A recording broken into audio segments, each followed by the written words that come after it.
আপনি আল্লাহর মনোনীত ইমাম, এই বিষয়টাকে অনেকেই মেনে নিতে পারছেন না। এটা স্বাভাবিকভাবে এটা মেনে নেওয়ার কিন্তু সাধারণ ব্যাপার নয়, তাই না? বিশেষ করে আমাদের শিক্ষিত কিছু বন্ধু মহল আছেন যারা একে কুসংস্কার বলে মনে করছেন, যদিও অন্য সব বিষয়ে তারা আমাদের সমর্থক। তাদেরকে কি বলতে পারি?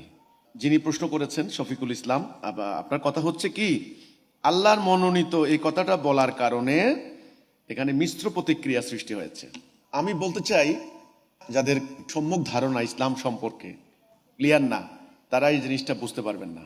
আল্লাহর মনোনীত, আল্লাহ কে, আল্লাহ কেমন, বা আল্লাহ কি সক্রিয় না নিষ্ক্রিয়, এটা মোস্ট ইম্পর্টেন্ট কথা।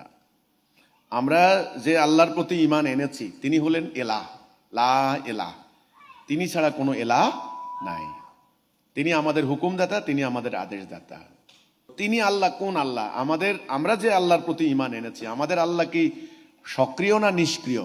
আমাদের আল্লাহ কি মানব জাতির এই যে জীবন পরিচালনা করার ক্ষেত্রে আল্লাহর কি কোনো হস্তক্ষেপ বা আল্লাহর কোনো ডাইরেকশন বা আল্লাহর কোনো সাহায্য অথবা তার শাস্তি বা তার ক্রোধ এ ধরনের আছে না নাই? আছে। এই হলো প্রথম কথাটা। যারা এটা বুঝবেন না, যারা মনে করেন এখানে বহু ধরনের অনেক আছে, যেমন ধরেন ঈশ্বরের পূজা করে, চন্দ্রের পূজা করে, সূর্যের পূজা করে, তারপরে দিয়ে হলো বিভিন্ন ধরনের গাছ পাথরের পূজা করে, বিভিন্ন দেবদেবীর পূজা করে। তাদের ওই দেবদেবী তারা ইনঅ্যাক্টিভ হতে পারে, কিন্তু আমরা যে আল্লাহর আনুগত্য করি, আমরা যে আল্লাহর আনুগত্য করার জন্য শপথ নিয়েছি, আমাদের আল্লাহ সক্রিয়, আমাদের আল্লাহ নিষ্ক্রিয় নয়। তিনি বলেছেন আমি হেদায়া পাঠাবো, তাহলে তিনি হেদায়া পাঠান। তিনি বলেছেন আমি মোমেনদেরকে সাহায্য করব, তার মানে তিনি সাহায্য করেন। তিনি বলেছেন মোমেনদের সাহায্য করার জন্য 5,000 যোদ্ধা মালায়েক প্রস্তুত। ওকে, তার অর্থ তিনি মালায়েক প্রস্তুত রেখেছেন, যখন দরকার হবে মালায়েকদেরকে তিনি মোমেনদের পক্ষে সাহায্যকারী পাঠাবেন। আমাদের আল্লাহর কথা খেয়াল করেন আপনি। আমাদের আল্লাহ বলেছেন যে তার জ্ঞানের বাহিরে একটা গাছের পাতাও নড়ে না। আমাদের আল্লাহ বলেছেন আমি যাকে আমার কাজের জন্য মনোনীত করি তার হৃদয়কে আমি দিনের জন্য উন্মুক্ত করে দেই। তাহলে আল্লাহর মনোনয়ন বলতে একটা জিনিস আছে। আল্লাহ বলেছেন আমি এর পক্ষে কোনো সনদ নাজিল করি নাই, তার মানে তিনি সনদ নাজিল করার একটা ব্যাপার আছে। তিনি বলেছেন আমি আমার রাসূল পাঠিয়েছি, তাহলে আল্লাহ যে একজনকে পাঠাইতে পারেন রহুল কুদ্দুস এর মাধ্যমে, মেসেঞ্জার, তার মেসেঞ্জার আছে, তার মানে তিনি সক্রিয় কোনো একটা শক্তিশালী সত্তা। তিনি পরিচালিত করেন, তিনি পর্যবেক্ষণ করেন, তিনি আমাদের ভাগ্যকে নিয়ন্ত্রণ করেন।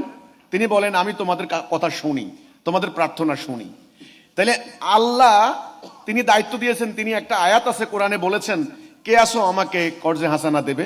তাহলে আল্লাহকে কর্জে হাসানা দিবে কেন? তিনি কি অভাবী নাকি? কেন কে আসো আমাকে সাহায্য করবে? তাকে সাহায্য করতে হবে কেন? তিনি কি পরমুখাপেক্ষী নাকি? তাহলে আমরা এমন কোন আল্লাহর আরাধনা করছি, এমন কোন আল্লাহর আনুগত্য করছি, খেলাফত করছি যে আল্লাহকে সাহায্য করতে হয়, যে আল্লাহকে টাকা দিতে হয়? আমাদেরকে সে আল্লাহ? আপনার মূল ঘটনাটা বুঝতে হলে টোটাল আকীদা, এটাকে বলা হয় কম্প্রিহেন্সিভ কনসেপ্ট, আদ্যপান্ত পুরো ব্যাপারটা আপনাকে বুঝতে হবে, নাহলে আপনি কিন্তু আংশিক জ্ঞান দিয়ে বুঝতে পারবেন না। ওই যে সৃষ্টির শুরুতে ইবলিসের সঙ্গে আল্লাহর চ্যালেঞ্জ হয়েছিল, সেই চ্যালেঞ্জে আল্লাহ হারবেন না জিতবেন এটা হলো ফ্যাক্টর।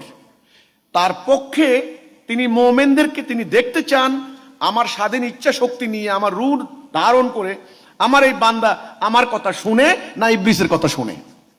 এই আল্লাহকে এই দুনিয়াতে বিজয়ী করার জন্য তিনি বলছেন আমাকে সাহায্য করো। তার মানে আল্লাহর দল যারা, আল্লাহর পক্ষ যারা অবলম্বন করবেন তাদেরকে সাহায্য করা। তিনি বলেছেন যে আমাকে কর্জে হাসানা দাও, আমাকে ঋণ দাও। কই আল্লাহ কোথায়? যখন আল্লাহ যায় এই যে তোমাকে 1 বস্তা ঋণ দিলাম, পাহাড়ের উপরে টাকার বস্তা রেখে আসলাম, আল্লাহ এসে নিয়ে যাবে, ব্যাপারটা কি সেরকম? নো। এটারে আবার নানান ধরনের সুফিবাদী ব্যাখ্যা করেছেন। আমাদের এত সুফিবাদী ব্যাখ্যা যাওয়ার দরকার নেই। আমাদের একেবারে ডিরেক্ট কথা হচ্ছে এই, আল্লাহ ইবলিসের চ্যালেঞ্জে বিজয়ী হওয়ার জন্য তার জান লাগবে, মান লাগবে মোমেনদের। এই মোমেনদের একজন ওলিল আমল লাগবে। সেই নেতা আল্লাহর মনোনীত হতে হবে। হেদায়া কে দেন? আল্লাহ বলছেন ফাইম্মা ইয়াতিয়ান্নাকুম মিন্নি হুদা, আমি হেদায়া দেব। কে দিবেন হেদায়া? আল্লাহ। তাহলে হেদায়া দিবেন আল্লাহ, কাকে দিবেন? তার মনোনীত ছাড়া। আল্লাহর ফেরেশতা কার অনুকূলে পাঠাবেন? তার মনোনীত ছাড়া। তাহলে আল্লাহ বললেন ওয়াল্লাহু মাআকুম, আমি তোমার সাথে আছি, তুমি ভয় পাইও না, তুমি পিঠ দেখাইও না, পৃষ্ঠ প্রদর্শন করো না, কাফের পালিয়ে যাবে, আমার মোমেন বিজয়ী হবে, আমি মোমেনের ওলি, কাফেরের কোনো ওলি নাই। তাহলে আল্লাহর মনোনীত কথাটা বলার সাথে সাথে আপনারা এটাকে কুসংস্কার বলছেন কেন? কেন বলছেন? কেন আল্লাহকে মনোনয়ন দিতে পারেন না?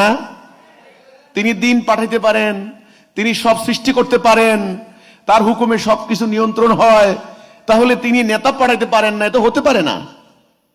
এখন প্রশ্ন হচ্ছে আল্লাহর মনোনীত কি না, এটাকে কুসংস্কার মনে করার দরকার নাই। এটার প্র্যাকটিক্যাল দিক আছে, এর বাস্তব দিক আছে, হ্যাঁ, এর বৈজ্ঞানিক দিক আছে, এর লজিক্যাল দিক আছে, এটা রিজন আছে।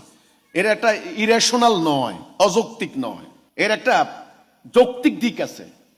আল্লাহ দিন, আল্লাহর মোমেন, আল্লাহর মনোনীত একজন ওলিল আমর, স্বাভাবিক।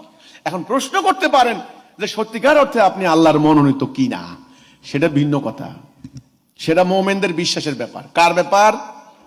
এবার আসেন, আমি আল্লাহর মনোনীত কিনা এই ব্যাপারটা যদি আমার সন্দেহ থাকে, তাহলে সন্দেহ নিয়ে আমি আপনাদেরকে আল্লাহর দিকে ডাক দিতে পারি না।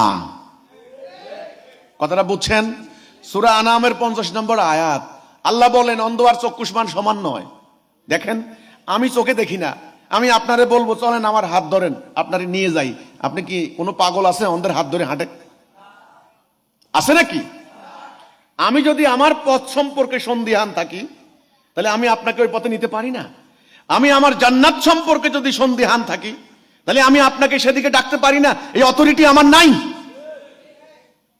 ওই আছে আমাদের সমাজে একটা কথা চালু আছে, কে বেহেশতে যাইবো কে যাইবো না আল্লাহ জানে। আপনি যদি আপনার রাস্তা সম্পর্কে সঠিক না থাকেন, আপনি এই রাস্তা অন্যদেরকে ডাকতে পারেন না। ইনশাআল্লাহ এই যে আমি আপনাদেরকে বায়াত নিচ্ছি, আমার বায়াত নেওয়ার কি অথরিটি আছে? আমার বায়াত নেওয়ার কি ক্ষমতা আছে? নো। আমি তখনই বায়াত নিয়েছি যখন আমি নিশ্চিত হয়েছি যে আল্লাহ আমাকে যে রাস্তা দিয়েছেন আমার ইমামুজ্জামানের উসিলায়, সেই রাস্তা হক, সত্য, জান্নাতের পথ। এখন কিভাবে আল্লাহর পথ, সেটা এখন আপনার দায়িত্ব। আপনি দেখেন, শুনেন, বুঝেন, নিজের হৃদয়ের সঙ্গে আপনি মিলিয়ে দেখেন আল্লাহর মনোনীত কিনা। এটা তো আপনারা বিশ্বাস করবেন না। আমি সংক্ষেপে শুধু এটুকু বলি, আমি আল্লাহর মনোনীত এইভাবে বললাম, আমি হেদায়া আল্লাহ দেন। হেদায়া কে দেন? আল্লাহর মনোনীত ছাড়া আল্লাহ হেদায়া দেন না।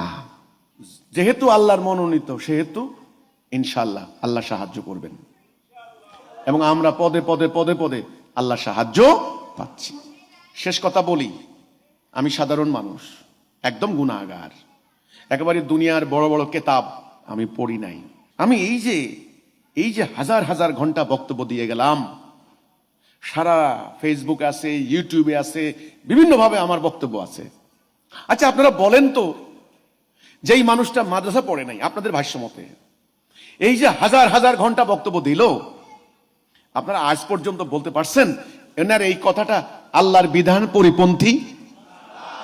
বলেন তো। আমার মতো গুনাহগার মানুষের বক্তব্য শুনে বহু নাস্তিক তারা বলেছে আমি এতদিন ইসলাম ধর্মই বিশ্বাস করতাম না, আজ আমি প্রকৃতপক্ষে আমি বলেছি ধর্ম হক সত্য, ওনার বক্তব্য দেখা শুনছি, বুঝছি। আমার মতো গুনাহগারের বক্তব্য শুনে বহু লোক ছিল স্বার্থপর, আত্মকেন্দ্রিক, আজকে তারা মোমেন হওয়ার জন্য শপথ নিয়েছে, তারা শহীদ হওয়ার জন্য সিদ্ধান্ত নিচ্ছে। আপনি বলেন আল্লাহর কথা না হলে মানুষ কি এইভাবে সিরাতুল মুস্তাকিমে জীবন দেয়?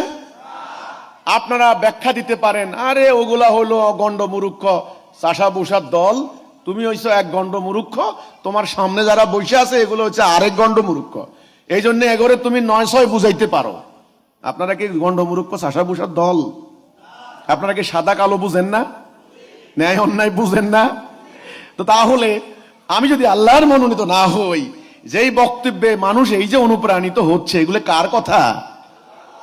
মনে রাখেন, আল্লাহর মনোনীত হিজবুত তৌহিদ আল্লাহর, তাইলে হিজবুত তৌহিদের ইমাম কি আরেকজনের মনোনীত হয় নাকি?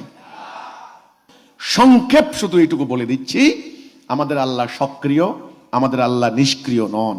আমাদের আল্লাহ দিন পাঠাচ্ছেন, আমাদের আল্লাহ দিনকে যারা কায়েম করবে তাকে সাহায্য করার জন্য তার অদৃশ্য মালায়েক প্রস্তুত রেখেছেন। তিনি প্রতিনিয়ত তার মনোনীত বান্দাদেরকে তিনি সাহায্য করছেন। এটা মোমেন ছাড়া অন্য কেউ দেখবেও না, বুঝবেও না।